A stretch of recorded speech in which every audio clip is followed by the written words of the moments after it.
I'm pleased to be holding this hearing today with Ranking Member Cummings. Reforming and restoring the United States Secret Service is not a partisan issue. I firmly believe that a united front with Mr. Cummings and I have driven change within the agency. Together we have sent letters, attended closed-door meetings and briefings with the Secret Service and asked for change. Just this morning, in a bipartisan way, we went and visited the Secret Service headquarters, and we appreciate their accommodations and the tour of the facility, the management facility there. Today, the senior leadership of the Secret Service looks much different than it did when we began examining the agency. In fact, we originally planned to have both the acting director and the deputy director appear before us today on a second panel, but with the recent announcement of the deputy director's departure from the agency, we agreed to postpone the agency's appearance before the committee for another day. We want to thank Acting Director Clancy and Secretary Jay Johnson for being consistently available to us. They have been very accessible, and we are very appreciative of that. We also applaud Secretary Jay Johnson for assembling a panel, which we will hear from today, to examine the Secret Service. The panel's report did not mince words, did not skirt the issues, and provided serious recommendations. According to the panel's findings, the Secret Service, quote, is starved for leadership, end quote, and lacks a, quote, culture of accountability, end quote. The panel recommended the next Secret Service director appointed by the President come from outside the agency. The panel's report states, and I happen to agree, that, quote, at this time in the agency's history, the need for Secret Service experience is outweighed by what the service needs today, dynamic leadership that can move the service forward in a new area and drive change in the organization, end quote. The report goes on to say, quote, only a director from outside the service, removed from organizational traditions and personal relationships, will be able to do the honest top-to-bottom reassessment, end quote, dealing with what is necessary inside the agency. Alarmingly, the panel found that no one inside the Secret Service has ever taken time to sit down and figure out exactly what it costs to protect the President.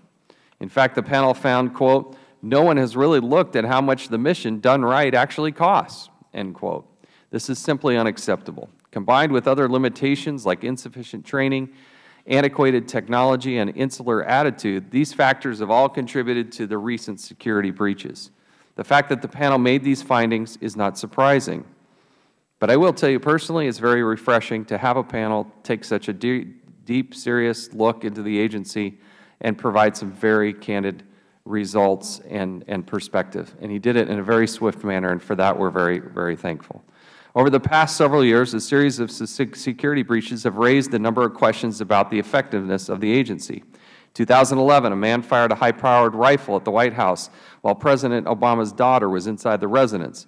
The Secret Service was unable to confirm that shots had been fired at the White House until a housekeeper found broken glass 4 days later. The shooter eluded capture for 5 days, traveling all the way to Pennsylvania, where he was eventually apprehended by state police.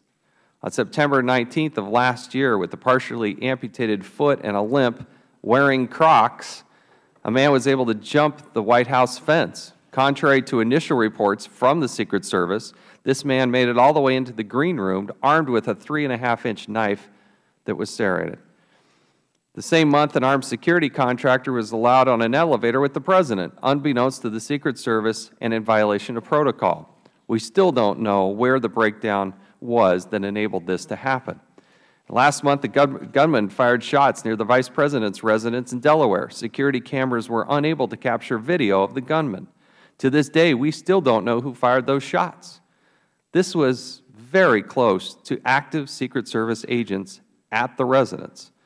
Just 2 weeks ago, a drone crashed into a tree on the White House lawn, highlighting a security vulnerability that we must shore up immediately. By examining these security breaches, we can find out what went wrong, and we can work together to fix it. Together with Ranking Member Cummings, this committee has and will continue to examine issues surrounding leadership, culture, budget, training, technology, and protocol. Congress needs to know why the Secret Service has one of the lowest levels of employee morale in all of Federal government. We have some of the finest men and women serving in the Secret Service. These are wonderful, caring, patriotic, hardworking, talented people. We love these people. We thank them for their service. But the system, the bureaucracy, the leadership has been failing them, and it has to change. We have to get this right. We have to get it right now. The panel made a number of recommendations, but the main priority was clear. The first step to success within the Secret Service is new leadership from outside the agency. I look forward to discussing the panel's good work today and hearing how recommendations were developed.